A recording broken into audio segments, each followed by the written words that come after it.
Welcome to 40 Fit Radio, where we bring you science-based, common sense information regarding fitness, health, and lifestyle for the 40-plus community. I'm your host, Darren Deaton, doctor of physical therapy with 28 years clinical practice experience, starting strength coach, and certified CrossFit trainer.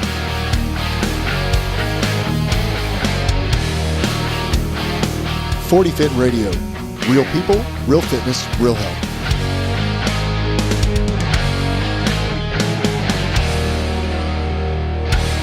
Hey guys, welcome back to the 40 Fit Radio podcast in the 40 Fit Nation. I'm your host, Coach D, and today we're going to be talking about journaling your fitness and why it's important to write down your fitness. So write down parts, components of your fitness program, and getting that information in the written word. Now, first, I know what you're saying, Coach D, step into the 21st century. We use laptops, MacBooks, computers, iPads, let's see what else. We use our phones, software applications. I know in our coaching, in our gym, we use both the written word in journals, in composition notebooks, and then we also use, and each one of our members gets one of those as part of their membership, and then we also use a software platform called Fitbot that we use to record, to do their programming on, and to actually record it so that we can track the data from a coaching side. So there's two purposes there. But today we're going to talk about why it's important to journal your fitness. And I always think that, I'll make one statement first. If it's important enough to do, it's important enough to write down. And I think that's key with a lot of things in our lives. I think that recording our experience, whether it be in a business deal or making notes after a business meeting or during a business meeting or in your fitness, or maybe it's in meditation, in your spiritual life, wherever you're at, writing things down makes sense. And so we're going to talk about a series of principles that I think matter when you are journaling your fitness, and why I have all my clients and trainees journal their fitness. So there are really four primary principles that I like to follow and reasons why I have our client base journal their fitness. Number one, it facilitates faster learning. We'll talk about that. Number two is it allows us to more accurately record and remember volume and intensity. So volume would be set and rep scheme, how many times a week we trained. That could represent volume. It could be how many times a month we trained. We could be looking over a year period, a 6-month period, a 2-week period, whatever that timeline is. And then also intensity, which could be based on, you could be using load if it's strength training, so weights, poundage or kilograms as the intensity. It could also be like high intensity interval training. So you could be measuring how quickly you did something, or how much work you did in a specific given time zone, or how many reps you did in time. So one could be rep-based or work-based, and one could be time-based as a workout. So you could record that too. And then the last thing you could do is you could record, and I hate to say how you felt, your feelz, open quotation, close quotation, but you could record how you felt about that training session. And that could be based on RPE. You could have another scale where it was easy, moderate, hard, or extremely hard. Again, along the lines of RPE. On a 0 to 10 scale, we could have 0 being no effort exerted at all. 10 would be a crushing workout, whether it's a Metcon, high-intensity interval training session, or whether it's maybe some strength training or load or fatigue. So you could use RPE too. So we want to use it to record information more accurately instead of relying on memory. The third reason would be to have information to analyze, and this is important as a trainee client, and then also from the coaching perspective. So there's two perspectives there, and we'll talk a little bit about that. And then last but not least, tracking your progress and being able to see progress over a longitudinal timeline, chronology of your training or your fitness over a timeline, to be able to record how you have responded over time, how you have improved, so forth and so on. So we'll talk about that. So the first thing would be accelerating faster learning, or being able to process information quicker. And I found this really interesting. I've been pulling up some articles and some journal articles about how when we let's talk about this first. We can record things in different methods. We could record things using pen and paper and the written word, handwriting. We could record it by typing it into a laptop or into a mobile device like your iPhone or whatever else you use. Or we could record it by using a touch screen or a method like that. Or we could just record it to our memory, which I don't recommend. And I had read a study recently that was basically why using pen and paper, not laptops, boosts your memory. Writing notes helps to recall concepts and the ability to understand. So this is an article that was written by a group of psychologists that did a study, and it was actually done in Princeton and the University of California, Los Angeles, so UCLA. And this study showed that they took two cohorts, two groups. One group that was going to record information that they had read or learned through laptop, actually, and typed it in. And then another group that they had the same information given to them, and they were going to record that using their own handwriting in a journal type setting. And so overall, basically, the study showed this, that taking notes with pen and paper rather than a laptop, typing it in, leads to higher quality learning, as writing is a better strategy to store and internalize ideas for the long haul. There was a greater and deeper understanding of the principles, too, that the writing group had versus the typing group. And this was basically equated to the fact that writing by hand allows the brain to receive feedback from a person's motor actions and their motor skills and their fine motor skills. And this specific feedback is different than those received when touching and typing on a keyboard. So when you're writing out words, your brain is processing that text and telling you how to write those words. So there's a deeper understanding of what you're writing. Versus when you're typing, even though you're reading it, you're typing something that just equates to motor memory, fine motor skills on a keyboard, and it's not associated necessarily with a word or a concept. So the movements involved when handwriting leave a motor memory in the sensory motor part of your brain. This helps you, the listener, and me too, because I journal. It helps us to recognize letters and establish a connection between reading and writing, and that's important. And so the researchers believed in this study that since writing by hand takes longer than typing on a keyboard, that the temporal aspect may also influence the learning process. So overall, it seems that those who type their notes may potentially be at risk for mindless processing. The old-fashioned note-taking method of pen and paper appeared by these researchers, and based on the data and the results and the performance, it appeared to boost memory and the ability to understand the concepts and facts. So when we translate that to you journaling your fitness, your ability to learn these concepts and apply them, and also the jargon that's associated with your training. So let's say you're doing something like 3 sets of 5 at 185 pounds, where you're having to write down 3 times 5 at the at symbol, 185 pounds. Writing that down in and of itself helps you understand the set and rep scheme and also the load that's being applied to that set and rep scheme. You could also write down your warm-up loads, which would also be denoted in the written word. That in and of itself is helping you better understand the concept of your programming, better understand your strength training and how it's being structured for your program, for your resisted training program. So by doing this, you're repeating the concepts and the terminology to yourself, and that is helping to ingrain that into your brain. What I find is that trainees who basically just record their information on a cell phone or on Fitbot or some type of software application alone and not in a written journal, they will eventually understand it just as deeply, but it's just going to take them longer. And so I like our trainees to start up front.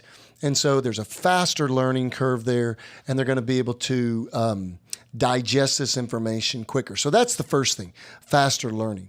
The second principle would be using journaling in your fitness helps you to remember things better. It helps you to record what you actually did. So the technical components of your program, it helps you to not have to rely on your own memory, but you can just go back to a given date, a given time. You can say, okay, when did I hit that PR? Or when did I start this new program? And you're going to be able to record all the information that you need to on that day. So again, you might be recording something like your strength training, which would be a set and rep scheme and loads and the specific movements or exercises that you performed. It might be the squat, the press, the deadlift, something like that day. Along with the set and rep and load scheme, or it could be a high intensity interval training session. So you might have done something like, you might have done 4 rounds of a 400 meter row, followed by 10 chin-ups and 10 kettlebell swings. And so you're going to record that. Now, if you're recording it for performance purposes, just like you would load, then you would record the time that it took you. Now, that would be considered basically a task-based workout where we're measuring the amount of time it took you to perform so many tasks. You might also have a time-based workout where I give you as a coach, I might give you something like 10 minutes to perform as many rounds as possible of 5 power cleans followed by 10 chin-ups, and you just go back and forth cycling through those things. So you could record that, and then in time, if you wanted to see if your progress had improved, you could do the workout again and compare. Now, having it in a software platform obviously can, if the software platform allows you to do so, give you the ability to compare workout bout to workout bout or strength workout. Well, let me rephrase that. Conditioning workout to conditioning workout based on time or task. But it could also help you look at load increases over time and look at the curve of your progression in a LP, a linear progression, and see how you've progressed over time in your program. And it can also show you where you had dips, and then you could go into your notes in the system and find out why the dips were there. So it allows you to remember this stuff easier and not rely on memory. I know when sometimes I'll get done with a workout session, I won't have my journal with me, and I don't use Fitbod. I only use a written journal, and I'll think, well, I'll record that later, and then I forget, and then I go back, and there's a gap in my training. And it might have been an important day in my training because there was a specific event. I might have had a tweak or an injury, so that's stuff that you want to be recording. The third thing that we want to talk about is basically having the information to analyze, having that information to be able to digest. And like I just talked about, look back over a period of time and see where you have been. I think there's just something really powerful to have that information and to be able to say, well, like I'll give you an example. Yesterday, I posted on my Instagram account that I was really struggling with recovery. I was feeling kind of beat up, sore and achy everywhere. Joints that used to hurt more, hurting a little bit. They haven't hurt in a while. I just feel kind of like I just don't want to go train. And I mean, some of it might be I'm a little overtrained and I got to deal with that. And we're going to do a podcast in the future about that, by the way, and the signs and symptoms that go along with overtraining and how to treat it. But, it was important for me. So I went back and looked in my journal and kind of to see what had happened in the last 2 weeks. And basically a little less than 2 weeks ago, I PR'd a working set back squat. I PR'd a deadlift. I'm very close to a PR on my press. I've been doing a little bit more conditioning. And basically, I'm just kind of coming down off that stuff. I mean, neurologically, and then also just recovering my immune system-wise. I need a little bit more time to recover. So I've kind of backed off in my training. So I'm using that to analyze where I'm at.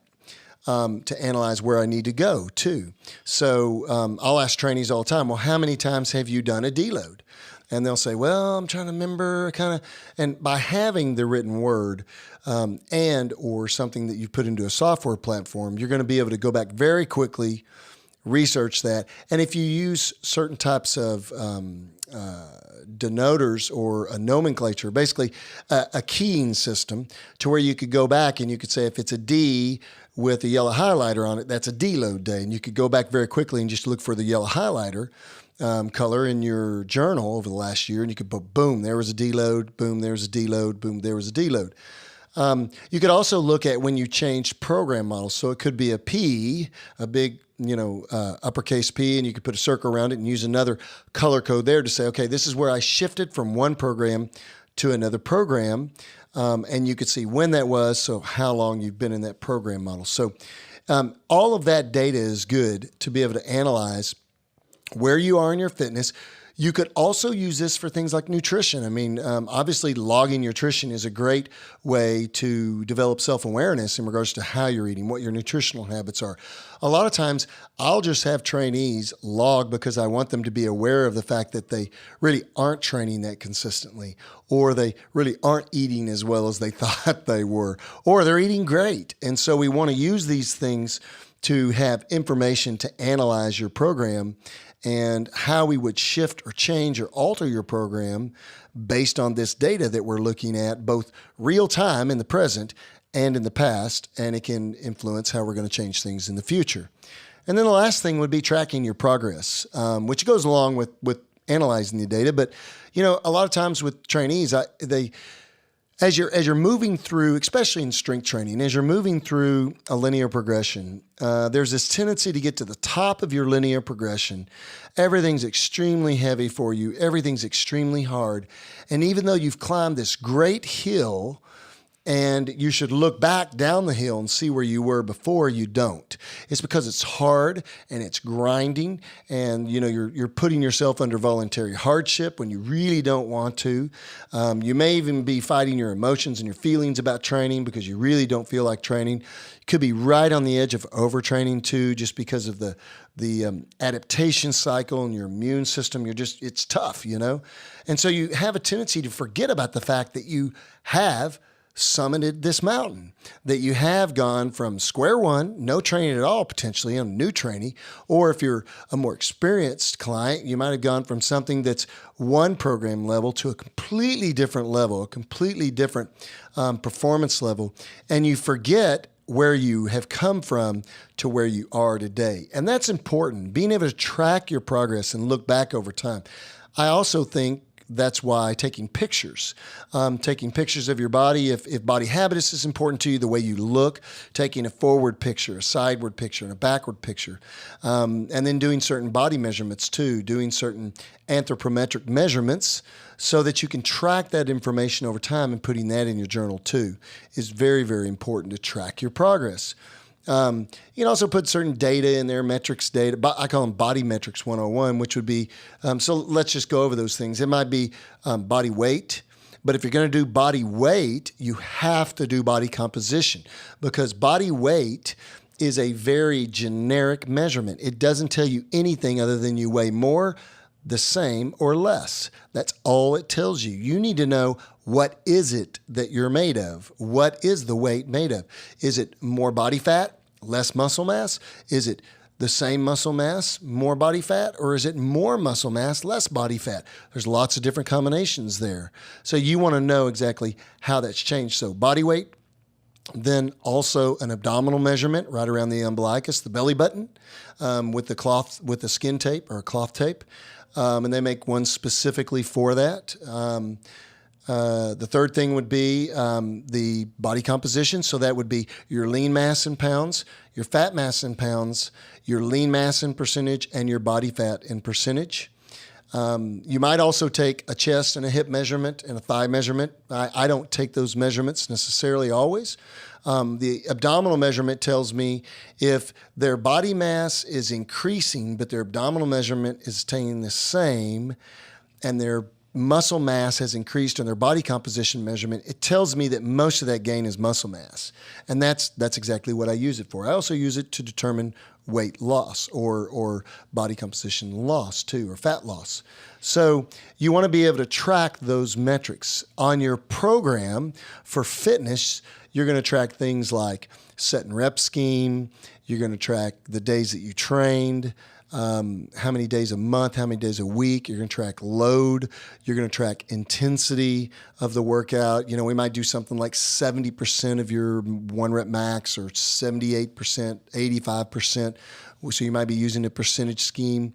You could also use RPE, rate of perceived exertion, on a 0 to 10 scale. If 0 is no, like we talked about earlier, no exertion at all, you're at rest, and 10 is, it's the hardest thing I've ever done. It crushed me, whether it be load or intensity in a high intensity workout, then you would record that.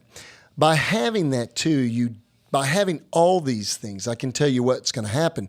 You develop a much finer sense of awareness, of self-awareness, and you really can measure how this data is going to influence your program now and in the future by looking at the past. And so I think tracking your progress is very, very important. And like I said earlier, if it's worth doing, it's worth writing down. So our trainees, like I said, at my gym, we record everything in a composition notebook. And then we also use Fitbot for our software platform for member management. So all of our members have a Fitbot account. They use that program to record their strength workouts and their conditioning workouts. They put some of their own body measurements in there. We also record their macros and put them in there. And then we drop their programming in there. But these are in-person clients, but we want to have a method to track their data, and the computer is just easier to do. If not, we'd have to go look at every single one of their composition books. Their composition books really are more for them, but for us too, because we're developing some discipline habits in them. So being able to see them handwrite their notes down about how they felt, getting their workout done, and then putting it in Fitbot combined gives us the best of both worlds. So, journaling your fitness, it's important. I recommend, if you can, try to use both methods. The pen and paper and the written word, because of its value and how we learned and how we digest the data and the deeper understanding and quicker learning process. And then also maybe some type of software program like Fitbot or one beyond the whiteboard, or SugarWOD is another one. These are all software applications where you can record your fitness and track it. I think Under Armour may have one too. So, and I'm not sponsored by any of those guys, by the way. So, but I think both of those concepts are important, or both of those tools are important, and you ought to be journaling your fitness. And so, guys, we appreciate you joining us today. If you want to find us, you can go to 40fit.com and go to the 40Fit Radio podcast tab or the 40Fit tab and find out more information about 40Fit. You can also find us on the Instagrams, which would be at 40Fit Radio. You can also find me individually at DL Deaton. And then we have a Facebook community group called the 40Fit Masters Community Group. We enjoyed having you guys today. Thanks for joining us on the podcast. Join us for the next podcast. It's going to be great information. And thanks for being on the 40Fit Nation.